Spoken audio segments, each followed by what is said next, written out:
Меньше суток до старта самого интеллектуального марафона длиною в 2 дня. На подготовку ушел ровно год. Тема этого фестиваля стала известна еще накануне предыдущего. Вопросы здоровья как плавное продолжение проблем экологии. И, как прежде, ставка первого дня фестиваля на выпускников школ, будущих абитуриентов. У нас идет такая большая профориентационная работа очень. Каждый год мы стараемся сделать так, чтобы школьники могли определиться с выбором будущей профессии, раскрыть потенциал вуза, дать вузу возможность раскрыться и показать, что у него есть, чтобы привлечь студентов.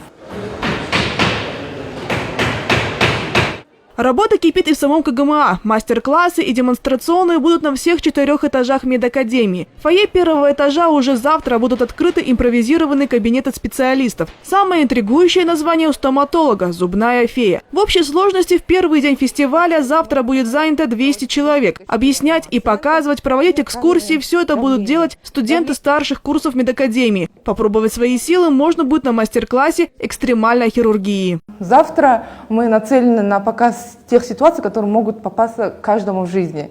То есть это около 10 ситуаций, что можно встретить на улице, в школе, на работе. То есть то, что может оказать человек до приезда скорой помощи.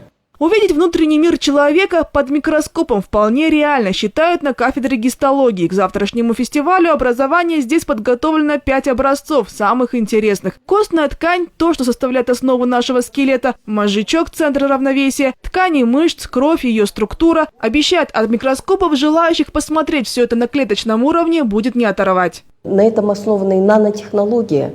Новые препараты, которые на микроскопическом уровне лечат именно не весь организм, а именно прямо вот клетки, те клетки, которые повреждены. Самый шокирующий и самый закрытый музей откроет свои двери для посетителей завтра. Экскурсии в музее пластинации морфокорпуса КГМА будут проходить с 10 утра до 16:00. Основанный в 1998 году, сначала он насчитывал всего 500 экспонатов. Сегодня их число превышает 2000. Все то, что когда-то было живым человеком или частью его, забальзамированное и законсервированное особым образом. В обычное время доступ сюда имеют только преподаватели и студенты КГМА, практикующие врачи. Всем остальным хода нет, но только не завтра. К слову, всего в мире существует только 5 подобных музеев. И один из них в нашей стране. Здесь можно увидеть все. Там расположение сосудов, органов. Мы показываем не только нормы и патологии также. Приходят врачи.